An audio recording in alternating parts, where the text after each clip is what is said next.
اعوذ باللہ من الشیطان الرجیم بسم اللہ الرحمن الرحیم وبہ نستعین وهو خیر المعین وصلی اللہ علی سیدنا محمد وآلہ الطاہرین الطیبین المعصومین واللعنۃ دائمۃ علی اعدائہ واعدائہم اجمعین اما بعد۔ ہماری گفتگو کا سلسلہ آداب نماز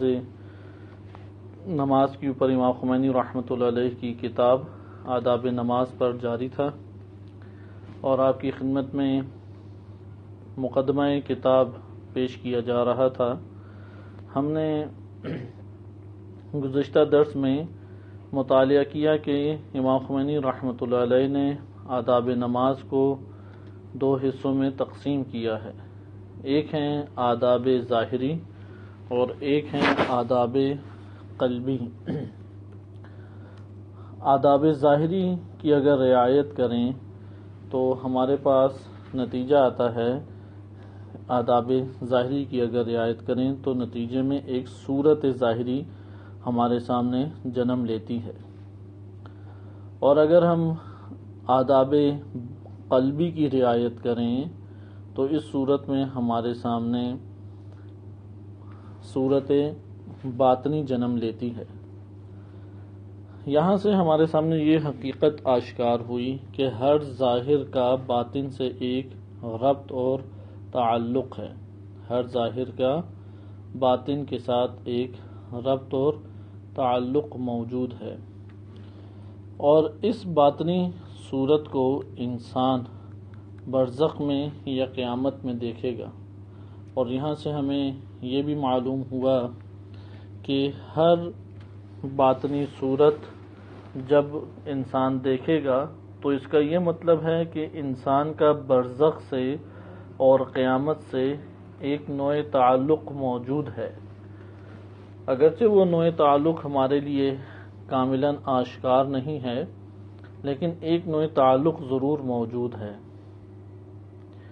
اس نوع تعلق کو جاننے کی ضرورت ہے، لہذا اس دنیا، بعض اہل سیر و سلوک فرماتے ہیں کہ اس دنیا کا جو ظاہر ہے وہ ہمیں آنکھوں سے، حواس خمسہ سے، 5 سینسز سے نظر آتا ہے، اور ایک اس دنیا کا باطن ہے کہ جس کو ہم برزخ سے تعبیر کر سکتے ہیں، اور اسی برزخ کو قبر کا بھی نام دیا جاتا ہے، یہی برزخ قبر بھی کہلاتی ہے۔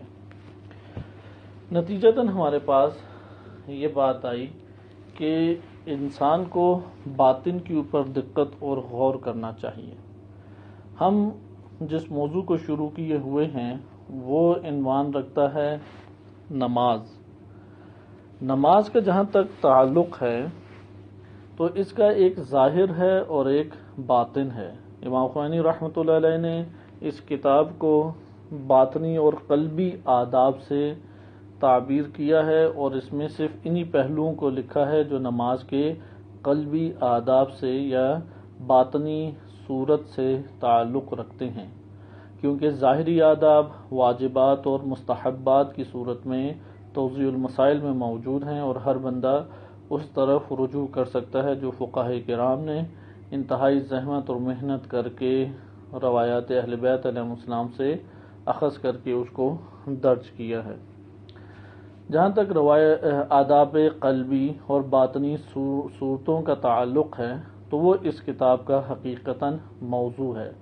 نماز کے جتنے بھی اعمال ہیں، تکبیرۃ الاحرام ہے، رکوع ہے، سجود ہے، قرات ہے، ذکر ہے، ایک کلن نماز کی صورت ہے، اور ایک ہر جز کے خاص احکام ہیں قلبی طور پہ کہ انشاءاللہ تعالی آگے کتاب میں ہم ملاحظہ کریں گے۔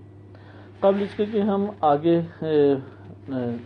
بڑھیں، ایک آیت کریمہ کو پڑھنا ضروری ہے، اور اس یہ آیات کریمہ جو خدمت میں آپ کی پیش کی جا رہی ہیں اور کل جو بیان کی گئیں، انسان کو ان کے اوپر عقیدہ بنانا چاہیے۔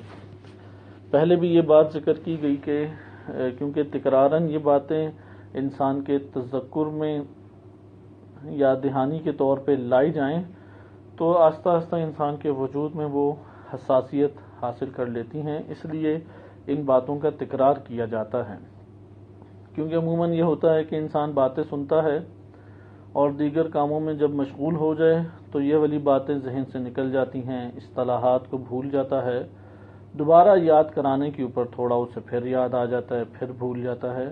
یہ ایک عام انسان کی زندگی میں امور چلتے ہیں۔ ضروری اس جگہ پر یہ ہے کہ ہم بعض نکات کا اس قدر تکرار کریں کہ وہ ہمارے ذہن میں بیٹھ جائیں، پھر وہ ہمارے نفس کا آہستہ آہستہ حصہ بننا شروع ہو جائیں، کیونکہ یہ مرحلہ طے نہیں ہوگا، انسان ان معلومات سے اپنے نفس میں کوئی تبدیلی نہیں پیدا کر پائے گا، اسے یہ احساس نہیں ہوگا کہ میرے نفس میں تبدیل ہونا چاہیے، کیونکہ تبدیلی کے لیے اللہ تعالیٰ نے کوئی عمر نہیں رکھی۔ ہمارے پاس ماضی کے کثیر واقعات ہیں کہ بعض ہیں جو بچپنے میں تبدیل ہو گئے، بعض جوانی میں، بعض ادھیڑ عمر میں، بعض بڑھاپے میں، کئی ہمارے پاس واقعات ہیں، اور ان واقعات سے پتہ لگتا ہے کہ انسان کی توجہ جب بھی چلی جائے وہی اس کے لیے در حقیقت ہدایت کی زندگی کا آغاز ہے۔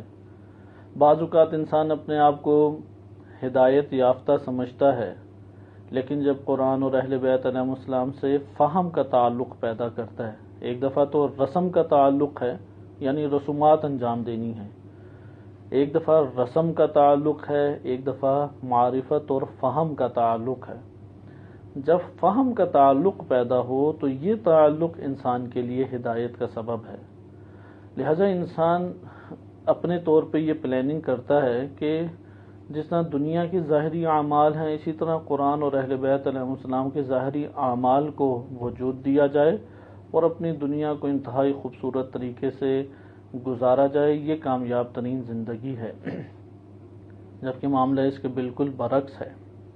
ایک قاعدہ نہج البلاغہ میں بڑا خوبصورت امیر المومنین علیہ السلام نے بیان فرمایا ہے، یعنی قاعدے کا مطلب یہ ہے کہ کسی بھی جہت سے آ جائیں، یہ والی بات امام علیہ الصلوۃ والسلام کی باطل نہیں ہوگی، ثابت ہی رہے گی، یعنی ہر نیک عمل میں یہ والا ہمیں پہلو دیکھنا ضروری ہے۔ امام فرماتے ہیں کہ مرارت الدنیا حلاوت الآخرہ، دنیا کی کڑواہٹ آخرت کی مٹھاس ہے، وحلاوت الدنیا مرارت الآخرہ، اور دنیا کی مٹھاس اور لذتیں اور ذائقہ وہ آخرت کی تلخیاں ہیں، آخرت کی سختیاں ہیں۔ لہذا آپ نے ملاحظہ کیا کہ دنیا کی مٹھاس آخرت کی تلخیاں ہیں، حسرتیں ہیں، ندامت ہے، پچھتاوا ہے آخرت میں۔ حتیٰ کہ انسان کے پاس حلال مال ہو، مثلا ایک انسان ہے، خمس مال سے ادا کیا اس نے، واجب نمازیں بھی اس نے ادا کر لی، لمبی نیند سوتا ہے، فجر کی 2 رکعت نماز پڑھی، سو گیا، اب یہاں پہ اس نے قلیل سی تلخی کو اختیار کیا ہے، لہذا آخرت میں حسرت اس کی بڑھ جائے گی، وہ آخرت میں حسرت کرے گا کہ کاش نماز شب کے لیے میں نے زحمت اور محنت کی ہوتی، کاش میں نے اپنی نیند کو، لذت نیند کو میں نے برباد کر کے آخرت کو سنوارا ہوتا۔ دن اس کے گزریں گے بغیر بھوک اور پیاس کے۔ اب ہم لذت اٹھاتے ہیں جب کھانا کھاتے ہیں، تکلیف سے بچتے ہیں، آخرت میں ایک حسرت بن جائے گی، کاش میں نے روزہ رکھا ہوتا، کاش میں نے بھوک پیاس، اللہ کی خاطر میں نے بھوک پیاس کو برداشت کیا ہوتا۔ اسی طریقے سے اور انسان کے لیے سیر و تفریح ہے، سیر و تفریح 2 طرح کی ہوتی ہے، محافل اور سیر و تفریح 2 طرح کی ہیں، دونوں میں حرام نہیں ہے، لیکن ایک قابل مذمت ہے قرآن کی نگاہ میں، ایک قابل مدح و ستائش ہے۔ قابل مذمت سیر و تفریح کون سی ہے کہ اس لیے جا رہے ہیں بس سیر کریں اور تفریح کریں، خوش ہوں، وہاں جا کے بس شور شرابہ جسے کہتے ہیں مچانا یا انجوائے کرنے جا رہے ہیں۔ ایک لفظ بولا جاتا ہے، کیونکہ ہماری اردو میں بہت سارے الفاظ انگلش کے بول کے انسان اسے مہذب ایک جانب قرار دے دیتا ہے، جبکہ انگلش کا لفظ بولنے سے کوئی مہذب پن نہیں آ جاتا۔ بہرحال ایک قومی ہماری ہوا احساس کمتری ہے، یہ پاک و ہند میں ایک عام احساس کمتری ہے کہ انگلش کو بول کے انسان سمجھتا ہے کہ شاید وہ پڑھا لکھا ہے، ماڈرن ہے، اور اس کے وجود کے اندر ایک اس زمانے کے تقاضوں کے تحت زندگی بسر کرنا ہے، جبکہ معاملہ برعکس ہے۔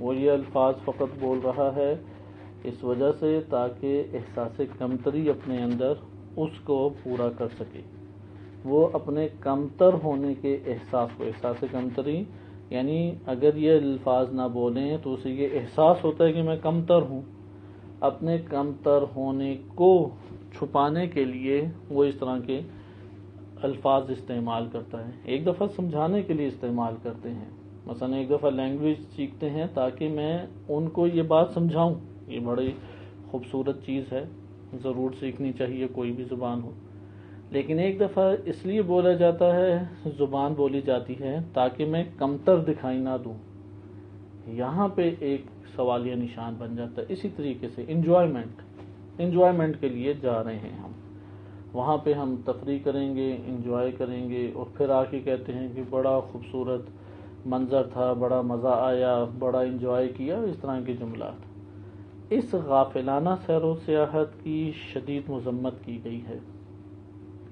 اس کے مقابلے میں ایک سیر و سیاحت ہے جو قرآن نے ذکر کی ہے، سیروا فی الارض فانظروا کیف کان عاقبۃ المکذبین، زمین کے اوپر چلو، لیکن کیوں چلو؟ دو مقاصد ہیں، عبرت ہے اور فکر ہے۔ فانظروا یعنی دقت کرو، دقت کے ساتھ، عمق کے ساتھ، گہرائی میں غور و فکر کر کے ایک چیز کو لینا کہتے ہیں فانظروا۔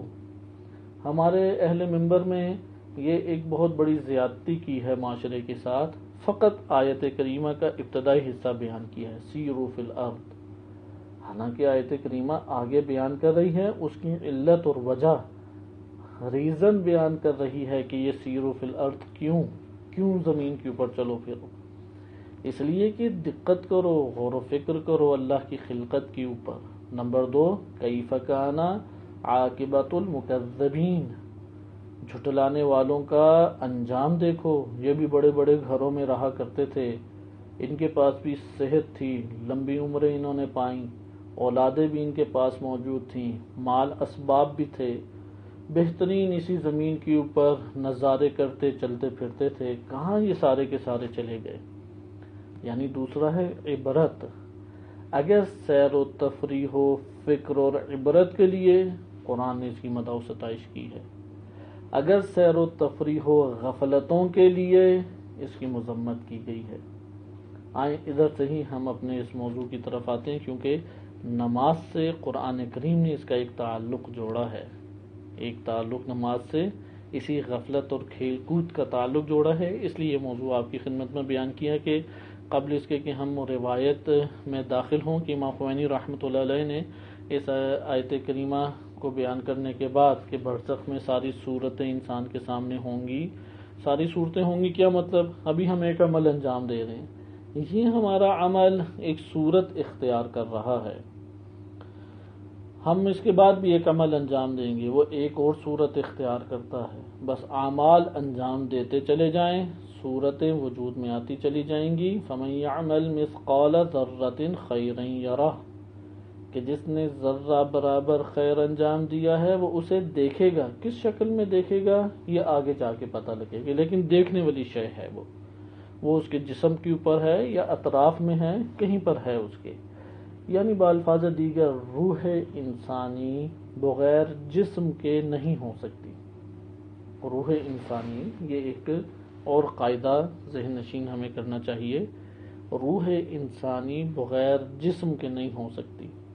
انسان بالعموم 3 جہانوں سے ایک تعلق رکھتا ہے، زندگی ابھی دنیا میں بسر کر رہا ہے، حیات دنیاوی ہے، لیکن 3 جہانوں سے تعلق ہے اس کا۔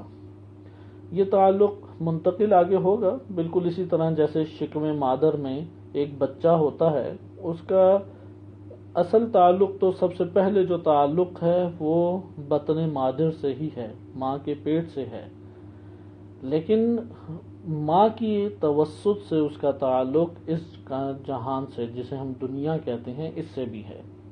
بس شکم مادر بچہ جو شکم میں موجود ہے ماں کے، اس شکم میں موجود بچے کے لیے ظاہر کیا ہے؟ وہی ماں کے پیٹ کی دنیا. اور ماں کے پیٹ کی دنیا کا باطن کیا ہے؟ یہ والی دنیا جو ہمیں آج دکھائی دے رہی ہے. بے عین ہی برزخ اور قیامت بھی اسی طریقے سے ہے کہ ہمارا اس دنیا کے توسط سے ان کا بھی تعلق ہے. ابھی ادھر منتقل نہیں ہوئے لیکن تعلق بھی منقطع نہیں ہے. اگر کوئی یہ سمجھے کہ میرا کوئی تعلق ہی نہیں ہے، یہ بات ٹھیک نہیں ہے. اسلام آگے واضح طور پہ یہ بات بیان کرتا ہے. یعنی یہ وہ نظریہ ہے جو مسلمان انسان کو کرتا ہے، یہ کوئی ایک شعبے کا نظریہ نہیں ہے. تمام مسلمین کا یہ نظریہ ہے کہ انسان دنیا میں زندگی بسر کر رہا ہے لیکن آخرت سے منقطع نہیں ہے. اس کے اعمال کے اعتبار سے، اس کے وجود کے اعتبار سے، حیات کے اعتبار سے آخرت سے تعلق ہے، قبر سے تعلق ہے، برزخ سے یعنی تعلق ہے انسان کا. یہ نوع تعلق سمجھنا قدر مشکل چیز ہے، لیکن اتنا ہمیں سامنے واضح طور پہ قلبی نگاہوں سے نظر آنا چاہیے. یعنی اتنی معلومات ہمارے پاس ہونا ضروری ہے کہ ہم یہ جان لیں کہ ہمارا ہر عمل اس دنیا کا وہ ایک اثر برپا کر رہا ہے. بالفاظ دیگر کہ شکم مادر میں جو بچہ ہوتا ہے، وہ بچہ ظاہر جو اس کے سامنے جہان ہے، ماں کے پیٹ کے اندر کی دنیا جو اس کے لیے اس وقت ظاہر ہے، وہاں پہ وہ جو عمل بھی کرے گا وہ ماں کے پیٹ کے باہر یعنی جو باطن ہے اس کے لیے وہاں پہ وہ آشکار ہوگا. اور اس کا آشکار ہونا کس نوعیت پہ ہے کہ جب وہ باہر آئے گا تو ان چیزوں کو پائے گا. کیسے پائے گا؟ ممکن ہے کہ جسم کے اعتبار سے پائے، نقص رہ گیا یا کامل ہوا ہے، کوئی بھی مرض ہے یا صحت ہے، مختلف چیزیں ہیں. اسی طریقے سے ہم اس دنیا میں ظاہر میں زندگی بسر کر رہے ہیں، گویا کہ شکم مادر میں ہیں. یہاں سے باہر نکلیں گے جب تک بچے کی ناف نہیں کاٹی جاتی، یعنی اس جہان سے اس کو موت نہیں آتی، اس دنیا کی زندگی شروع نہیں ہو سکتی. اسی لیے جب تک اس دنیا کے اندر موت نہیں آئے گی، برزخ کی زندگی شروع نہیں ہوگی. اب اللہ سبحانہ و تعالیٰ نے ہر جہان میں، چاہے شکم مادر میں بچہ ہو، اس کے لیے ایک مدت رکھی ہے. اس مدت سے زیادہ رہے گا لا محالہ اسے باہر آنا پڑے گا. ممکن ہے کہ ماں اور بچہ دونوں مر جائیں لیکن باہر آنا پڑے گا اسے. اسی طرح سے اس دنیا میں ہر انسان کی مدت اللہ تعالیٰ نے لکھ دی ہے. میں ہوں، آپ ہیں، دیگر افراد ہیں، سب کی سانسیں، نوالے روٹی کے، رزق، عمر، دن، رات، سیکنڈ، ہر چیز اس کی معین لکھ دی گئی ہے. جیسے ہی وہ آئے گی انسان مر جائے گا، یعنی اس کی ناف اس دنیا سے کٹ جائے گی، اگلے جہان میں منتقل ہو جائے گا. موت کب آئے گی ہمارے اختیار میں نہیں ہے، لیکن کیسے آئے یہ اللہ تعالیٰ نے اختیار میں دی ہے. کھاتے ہوئے مرا ہے، سیر و تفریح میں غافل ہو کے مرا ہے، شک کے عالم میں مرا ہے، یقین کے عالم میں مرا ہے، کس عالم میں مرا ہے؟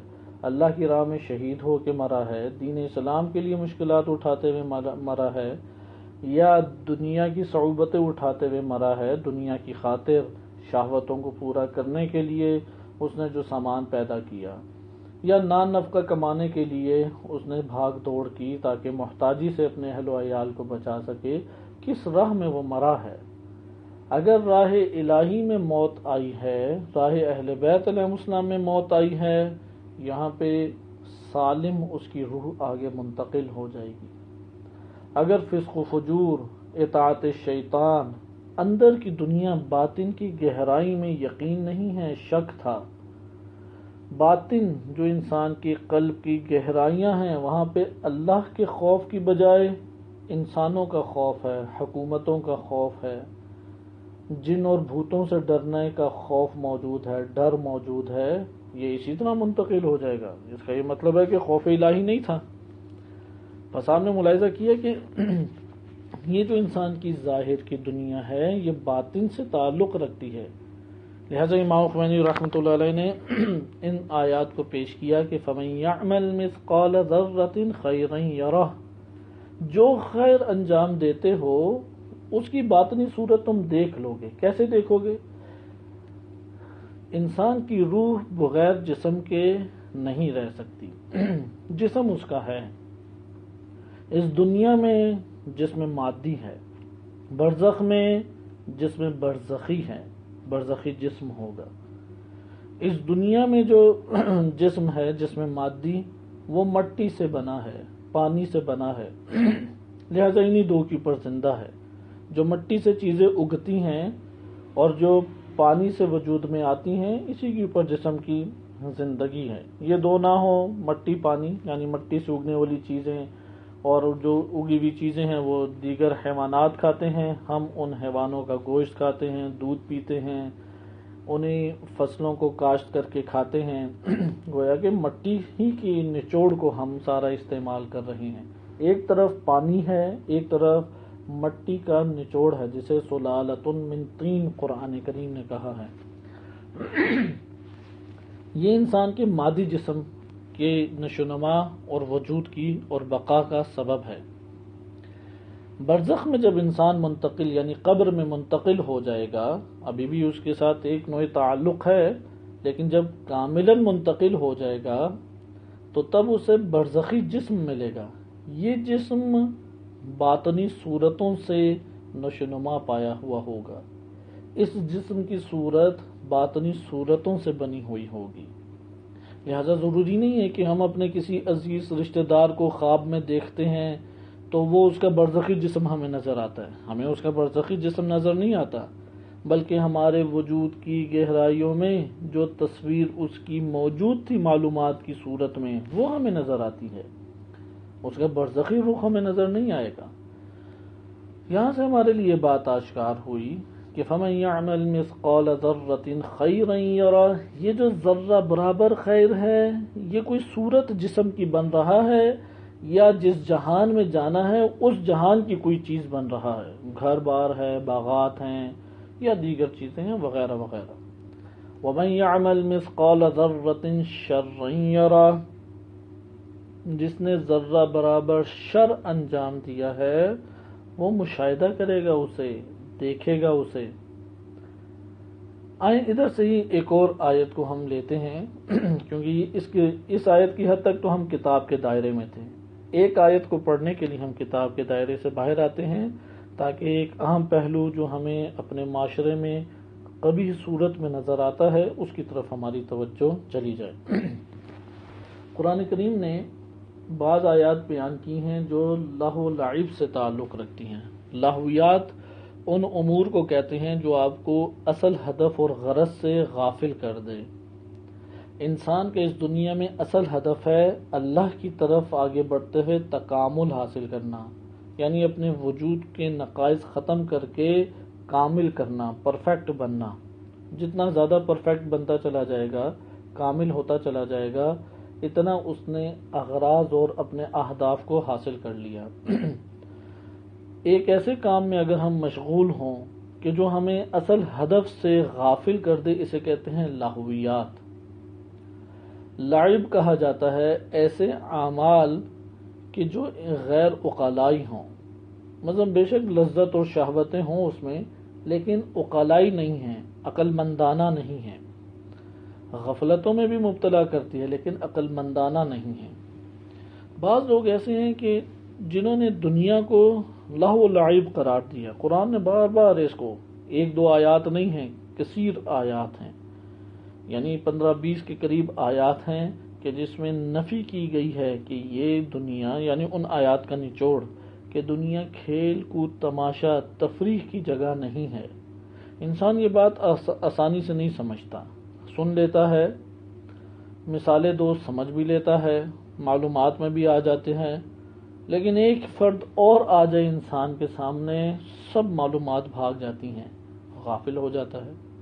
کسی محفل میں چلا جائے غافل ہو جاتا ہے، نیند سے اٹھے بیدار ہو غافل ہو جائے، یعنی نیند سویا ہے سب معلومات گئیں.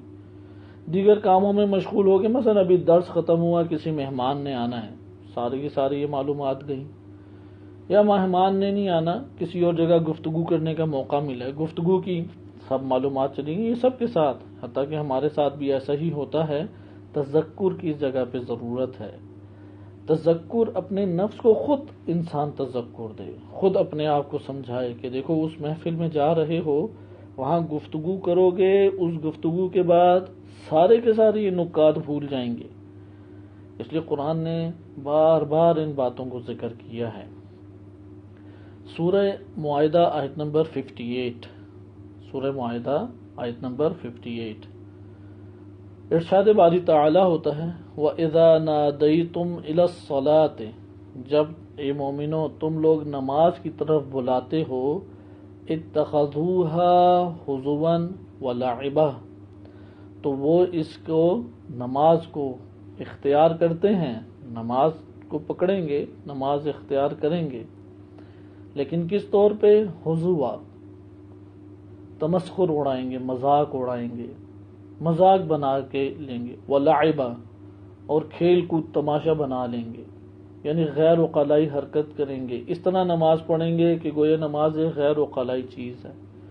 ذالک بأنہم قوم لا یعقلون، اس کی وجہ یہ ہے کہ یہ قوم عقل سے کام نہیں لیتی، یعنی اگر عاقل نماز نہ پڑھے تو اس کے لیے نماز ایک مذاق اور کھیل کود سے زیادہ کچھ بھی نہیں رہ جاتی۔ یہ لوگ عقل نہیں رکھتے۔ اصل میں اس طرف اشارہ ہے، کفار سے گفتگو ہے، لیکن کفار کے کس پہلو کو بیان کیا جا رہا ہے؟ ممکن ہے کہ کفار سے گفتگو ہو، ان میں جو ایک نقص پایا جاتا ہے، جس نقص کی طرف اشارہ کر کے قرآن ان سے گفتگو کر رہا ہے، ممکن ہے کہ وہ کسی اور، جس نے زبان سے عقیدہ توحید کا اقرار کیا ہے، اسلام لایا ہے، ممکن ہے وہی نقص اس کے وجود میں بھی پایا جائے، یعنی وہ دین کو لینا چاہتے ہیں کھیل اور کود کی صورت میں، جیسے چھوٹے بچے ہیں، کیونکہ چھوٹے بچوں کی عمر ہی کھیل کود کی ہوتی ہے، کہ انشاءاللہ یہ موضوع ابھی آگے کتاب میں آئے گا کہ انسان کی زندگی کے مراحل قرآن کی نظر میں کیسے ہیں۔ بعض اوقات انسان کا جسم بڑھ جاتا ہے، روح اتنی بچپنے میں ہی ہوتی ہے، اسے تفریح میں مزہ آتا ہے، گپ شپ میں مزہ آتا ہے، محافل میں مزہ آتا ہے، تنہائیاں اسے کاٹتی ہیں، تنہا رہنے سے اس کا دل گھبراتا ہے۔ اس کا یہ مطلب ہے یہ جسم بڑھ گیا ہے، روح کی نشوونما نہیں ہوئی، کیونکہ بچپنا ہے جو اللہ تعالیٰ نے قرار دیا ہے حیوانی منزلت کے اوپر، کہ جس میں اس نے فقط کھیلنا ہے، کودنا ہے، ادھر اسے عقلائی باتیں نہیں سکھائی جائیں گی۔ پہلے 7 سال بچے کو عقلائی باتیں نہیں سکھائی جائیں گی، عقل اور آداب کی تعلیم نہیں دی جائے گی، کیونکہ اس نے کھیل کود کرنا ہے، اس کے علاوہ اس کے پاس اور کوئی چیز نہیں ہے۔ ہم غصہ غضب اپنے وجود میں ہوں گے، لیکن صبر کریں، کیونکہ اس کی 7 سال سے پہلے عمر فقط اور فقط کھیل کود تماشے کی عمر ہے، لیکن اس کے بعد یہ تقاضا ختم ہو جانا چاہیے۔ اب انسان بالغ ہو جاتا ہے، لیکن اندر سے وہی بچپنا پن ہے، وہ اندر سے روح اس کی بچہ ہے، ابھی چھوٹے بچے کی مانند روح ہے۔ چھوٹے بچے کو اب دین کی تعلیم دینی ہو تو آپ خود اس کو ملاحظہ فرمائیں گے کہ بچے کو تعلیم دینے کے لیے تھوڑے سے کھلونے رکھنے پڑیں گے، کوئی ویڈیو دکھانے پڑے گی، کوئی کارٹون دکھانا پڑے گا، کوئی وہاں پہ ایسی تماشا کر کے دکھانا پڑے گا، اور ان چیزوں کے ذریعے سے اس کو تعلیم دی جا رہی ہے۔ حتیٰ کہ یہی طریقہ کار غرب میں بھی ہے تعلیم کا، بچوں کے ہمارے پاس اور کوئی تعلیم کا طریقہ کار نہیں ہے، بڑوں کی طرح انہیں تعلیم نہیں دی جا سکتی، انہیں کھیل کود کے درمیان ہی تھوڑی دیر سنجیدہ رکھ کے، بقیہ کوئی ویڈیوز یا کارٹون دکھا کے اور مختلف طریقوں سے تعلیم دی جاتی ہے۔ بعض افراد ایسی پلاننگ کرتے ہیں جو خصوصاً جن کے پاس وسائل دنیا موجود ہیں، کیونکہ ایک تو غریب انسان ہے، وہ غربت میں جکڑا ہوا ہے، اور ایک امیر مالدار طبقہ ہے، وہ مال کے اندر جکڑا ہوا ہے، کیونکہ مال ہاتھ میں بعد میں آتا ہے، پہلے اس کے ہاتھ کو پکڑتا ہے، پکڑنے کے بعد پھر مال اپنی گرفت اس کو دے دیتا ہے۔ اور متوسط طبقہ ہے، وہ بین بین رہتا ہے، کبھی آسانیاں کبھی سختیاں، یہ جو جھٹکے اسے لگتے ہیں وہ اسے دیندار بنائی رکھتے ہیں۔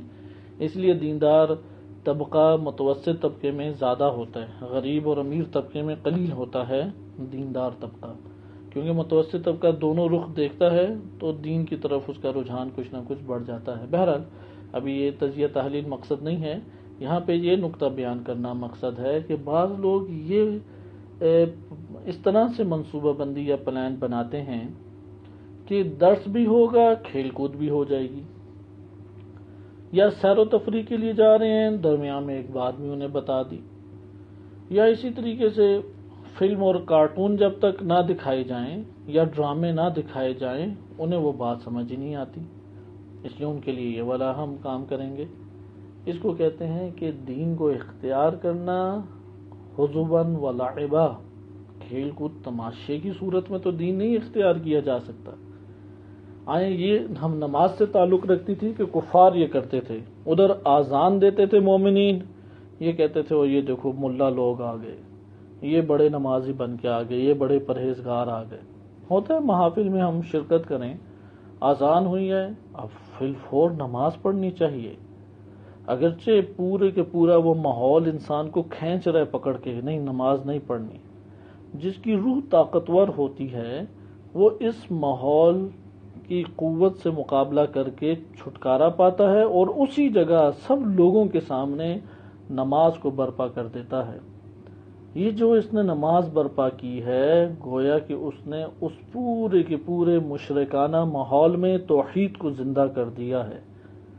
وہ لوگ شیطان کی اطاعت کر رہے ہیں، اس نے اللہ کے سامنے سر جھکا کے سجدے میں اعلان کیا ہے عمل کے ذریعے سے، یعنی جس طرح ابراہیم علیہ السلام نے ہاتھوں سے پکڑ کے بت توڑے، صرف زبان سے نہیں ہاتھوں سے پکڑ کے بت توڑے، اسی طریقے سے اس نے اس پوری بھری محفل میں اکیلے نماز کو ادا کر کے اس پورے کے پورے ماحول میں توحید کا سر بلند کیا ہے، اور بت شکن یہ انسان کہلائے گا کہ وہاں پہ شیطان کے بت کو انسان کے وجود میں تخیلاتی جو اس محفل کا تقدس ہے اس کے بت کو توڑ کے اللہ کی توحید کو زندہ کیا ہے۔ لہذا آپ نے ملاحظہ کیا کہ کھیل کود تماشے سے دین کا تعلق نہیں جوڑنا چاہیے۔ ہاں کھیل کود تماشے اس کے مقاصد ہیں، 15 سال یا بالغ جب خاتون 9 سال کی ہو جائے اس کے بعد ہر عمل میں عقلائی پہلو کو اجاگر کرنا چاہیے۔ مثال کے طور پہ اگر انسان ورزش کرنا چاہتا ہے، ایک دفعہ فلسفہ ورزش یہ ہے کہ جسم سالم ہو جائے، لیکن کیوں؟ اگر کیوں کا جواب یہ ہے کہ دنیا میں زیادہ زندہ رہ سکے، حرام نہیں ہے لیکن قرآن سے مطابقت نہیں رکھتا، اہل بیت علیہ السلام کے فلسفے کے مطابق نہیں ہے۔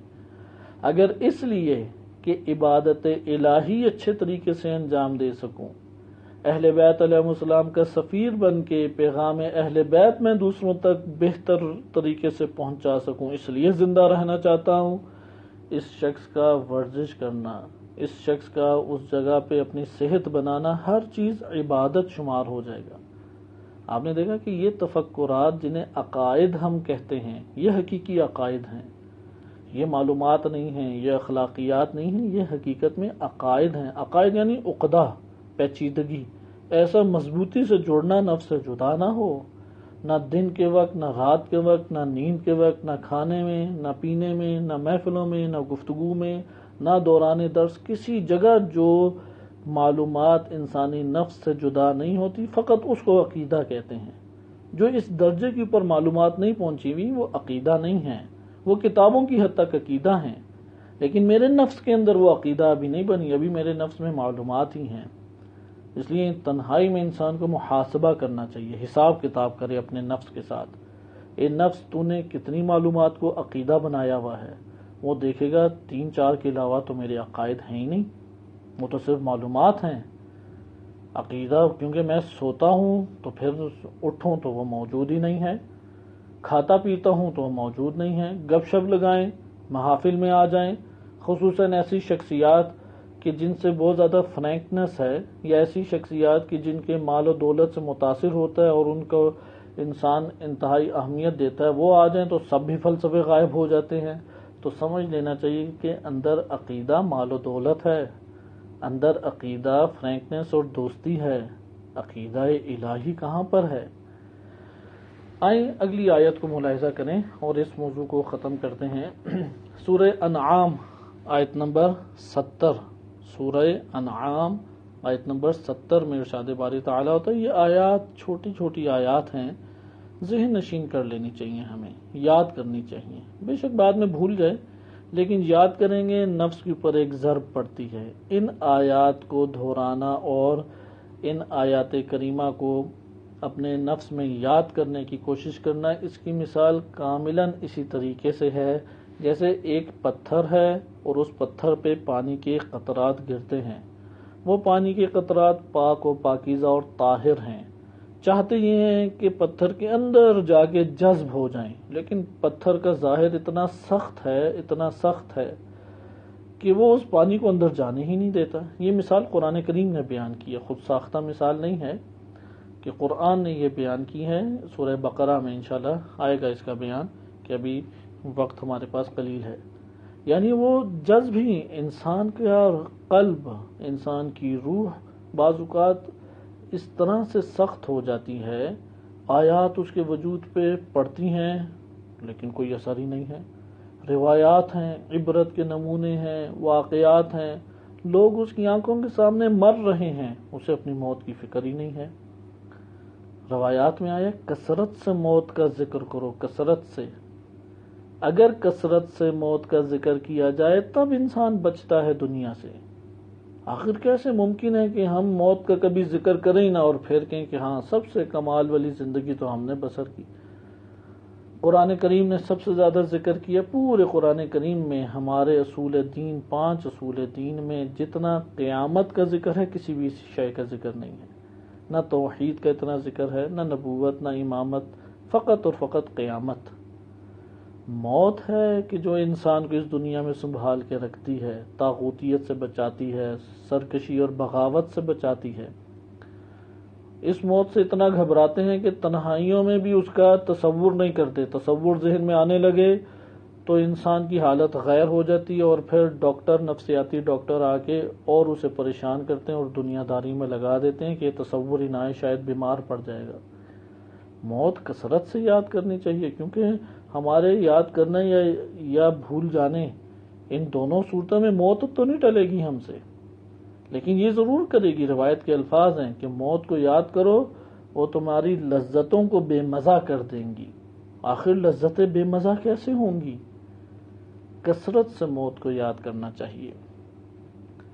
لہذا آئیں دیکھیں کہ اس آیت کریمہ کو سورہ انعام آیت نمبر 70، یہ چھوٹی چھوٹی چیزیں ہیں، یہ آیات ہیں، ان کو ہم یاد کریں گے۔ کوئی پانی کا قطرہ پتھر پہ گرا ہے، ہمیں معلوم ہے کہ پانی کا قطرہ اگر 100 دفعہ بھی پتھر پہ گرے تو پتھر کے اوپر کے اندر جذب نہیں ہوتا، سوراخ نہیں کرتا، لیکن اگر مسلسل گرتا رہے تو پتھر کے وجود میں سوراخ کر کے رکھ دیتا ہے، اور یہ پانی کا قطرہ۔ اسی طریقے سے یہ آیات کریمہ ہیں، ایک دفعہ سنیں گے کوئی اثر نہیں، دوسری دفعہ کوئی اثر نہیں، یاد کریں گے کوئی اثر نہیں، یاد پہ یاد کرتے رہیں گے، جتنی مقدار بڑھتی چلی جائے گی اتنی مقدار میں یہ آیت انسانی نفس میں جگہ پیدا کرتی چلی جائے گی۔ ترک کر دیں گے کچھ بھی نہیں ہوگا۔ ہمارے علماء کرام ابھی بھی بعض ایسے الحمدللہ شخصیات موجود ہیں، تمام وسائل کے ہوتے ہوئے اس کے باوجود آیات کو لکھتے ہیں، ہاتھ سے لکھتے ہیں، روایت کو ہاتھ سے لکھتے ہیں، کاپی پیسٹ کر کے پرنٹ نکال سکتے ہیں، لیکن لکھتے ہیں، ہاتھ سے لکھتے ہیں، بار بار لکھتے ہیں، وہ یاد بار بار کرتے رہتے ہیں، کیونکہ کوئی بھی عالم جسے ایک چیز یاد ہے، ایسا نہیں ہے ایک دفعہ یاد کی ختم، نہیں، بار بار یاد کرتا ہے، بار بار غور و فکر کرتا ہے۔ جتنی دفعہ ایک انسان غور و فکر کرے گا اتنا اس کے نفس میں یہ جذب ہوں گی۔ مثلا یہ چھوٹی سی آیت تھی، وَإِذَا نَادَيْتُمْ إِلَى الصَّلَاةِ اتَّخَذُوهَا هُزُوًا وَلَعِبًا ذَلِكَ بِأَنَّهُمْ قَوْمٌ لَا يَعْقِلُونَ۔ یہ کیوں انہوں نے یہ کام کیا؟ کفار نے، کفار کا یہ اولا عمل کیا غیر کفار میں منتقل نہیں ہو سکتا؟ ہو سکتا ہے، لیکن کب ہو سکتا ہے؟ اگر سبب برپا ہو جائے۔ کفار نے یہ عمل اس لیے انجام دیا، لا یعقلون، عقل نہیں رکھتے تھے۔ آج ہم بھی عقل نہ رکھیں، یہی والے کام شروع کر دیں گے۔ اگلی آیت دیکھیں، سورہ انعام آیت نمبر 70 وَذَرِ الَّذِينَ اتَّخَذُوا دِينَهُمْ لَعِبًا وَلَهْوًا، اے رسول جنہوں نے اپنے دین کو کھیل کود تماشا لہویات بنایا ہے، دین لیا ہے. دیکھیں یہ دیندار طبقے کی بات ہے، یعنی دنیا دار طبقے سے فقط نہیں بچنا، دیندار طبقے سے بھی بچنا ہے. بہت دقت طلب یہ آیت کریمہ ہے کہ ایک دیندار طبقہ بھی ایسا ہو سکتا ہے کہ جس سے بچنا ضروری ہے، قابل ہدایت وہ دیندار طبقہ نہیں ہے. وَذَرِ الَّذِينَ اتَّخَذُوا دِينَهُمْ لَعِبًا وَلَهْوًا، اے رسول چھوڑ دیں ان لوگوں کو اتخذوا جنہوں نے لیا ہے دینہم اپنے دین کو، لیکن کیسے لیا ہے؟ کھیل کود بنا کے. لاعبا، انہیں کھیل کود نہ دکھایا جائے دین کی طرف آتے ہی نہیں ہیں، وہ درس سننا ہی نہیں چاہتے، محفلوں میں بیٹھنا ہی نہیں چاہتے. وَلَہْوَا، لہویات میں پڑے ہوئے ہیں، لہویات کے کام عقلائی کر رہے ہیں لیکن اصل غرض سے اسے غافل کر رہے ہیں.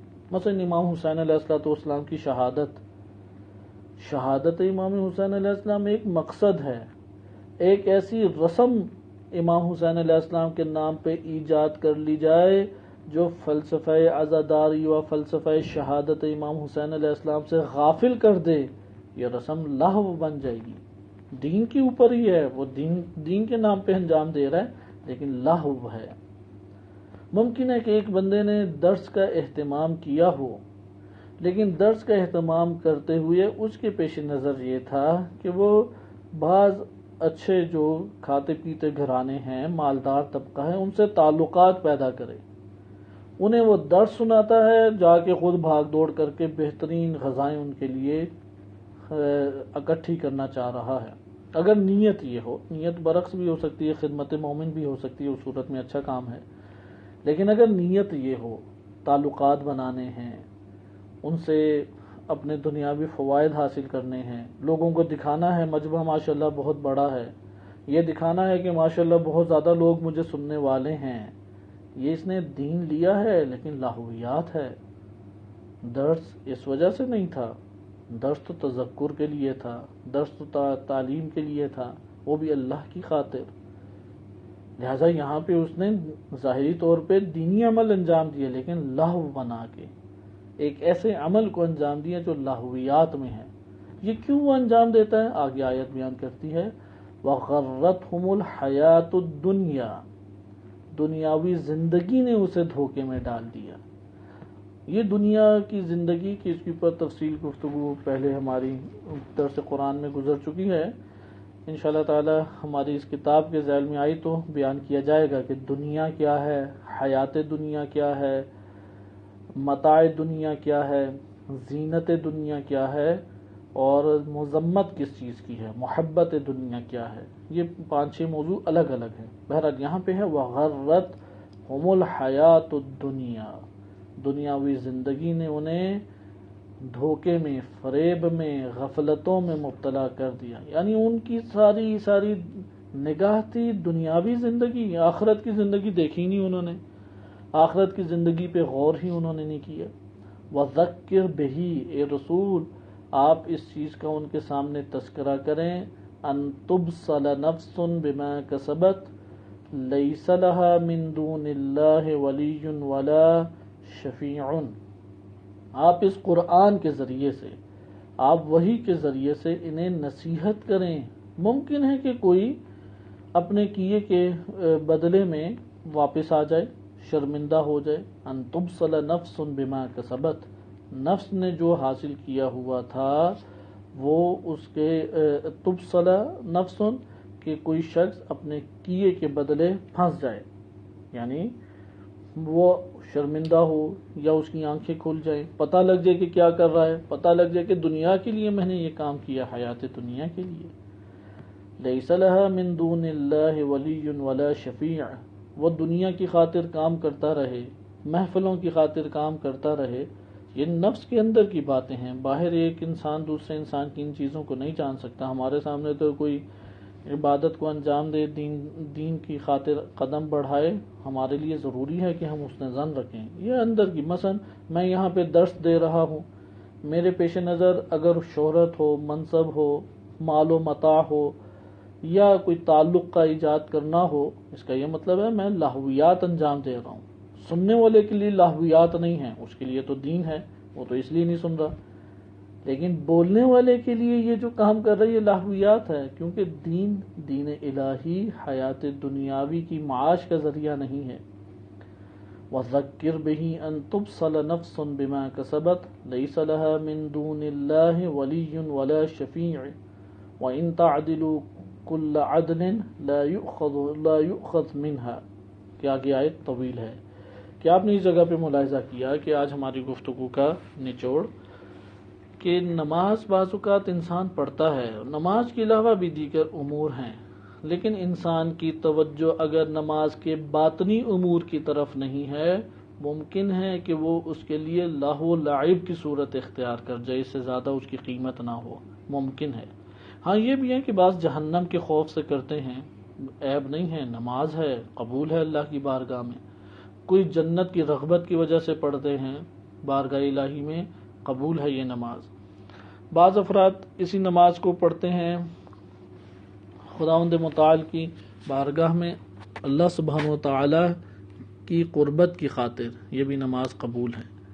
لیکن بعض اوقات ایسا ہوتا ہے کہ انسان ان چیزوں کی طرف توجہ نہیں کرتا اور اس کا نتیجہ یہ نکلتا ہے کہ انسان گرفتار ہو جاتا ہے، سمجھتا یہ رہتا ہے کہ میں نے بڑے اچھے امور انجام دیے، بعد میں پتہ لگتا ہے کہ اس نے انتہائی قبیح اعمال انجام دیے ہیں، جیسا کہ سورہ ہود میں ارشاد باری تعالیٰ بھی ہوتا ہے۔ انشاءاللہ تعالیٰ اگلے درس میں ان امور کو مزید واضح کیا جائے گا۔ وصلی اللہ علی سیدنا محمد وآلہ الطاہرین۔